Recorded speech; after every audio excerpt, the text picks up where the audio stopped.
ভাই পুরো গাছটাই বিক্রি করে দিয়েছিল। আম যত থাকবে সব পেরে নেবে, উনারাই পারবে, সব পেরে উনারাই নেবে। এখানে এই যে মোটর ভ্যানে সব লোড করেছে আম, এক গাদা আম পেরেছে, সব গাছ থেকে সব নেমে পড়ছে। এখান থেকে সব পাড়া হয়ে গেছে আম। অন্য কোথাও দেখবে আম আছে কিনা, যেখানে যেখানে আম পাবে সব আম পেরে নেবে গাছ থেকে।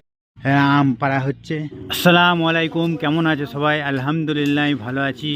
এই এখানে গাছের সব আম বিক্রি করে দিয়েছে। এই যে পাড়তে এসছে ইনারা কিনেছে সব আম।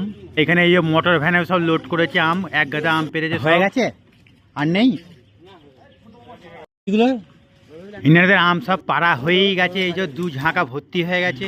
এই যে দেখতে পাচ্ছে সব, এই যে গাছ থেকে সব নেমে পড়ছে। এখান থেকে সব পাড়া হয়ে গেছে আম ইনারা সব গাড়িতে লোড করবে আম, দিয়ে লোড করে সব যে যার যাবে যে যার জায়গায়। ভাই পুরো গাছটাই বিক্রি করে দিয়েছিল। আম যত থাকবে সব পেরে নেবে, উনারাই পারবে, সব পেরে উনারাই নেবে। হিমসাগর আম তো মিষ্টি হবে না? হ্যাঁ, এটা হিমসাগরী আম, যা বলছি শোন। বোম্বাই, আমি মনে করেছিলাম এটা হিমসাগর আম, কিন্তু ভাইরা বলছে এটা বোম্বাই আম। কাঁচাই ভাঙ গাড়িতেও আছে। কিলো হবে না? 70 কিলো হবে, 70-80 কিলো হবে।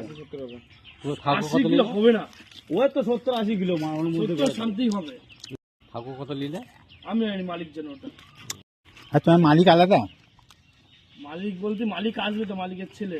ওই তোলো তোলো তোলো। এই উনাদের গাড়ি চলে এসছে, সব আম এবার এখানে লোড করবে সব। এই যে দেখতে পাচ্ছে সব ঢাকায় আম ভর্তি, আম সব পেরেছে, ওদিক থেকে সব পেরে নিয়ে এসছে উনারা। আবার যাবে অন্য কোথাও দেখবে আম আছে কিনা, যেখানে যেখানে আম পাবে সব আম পেরে নেবে গাছ থেকে।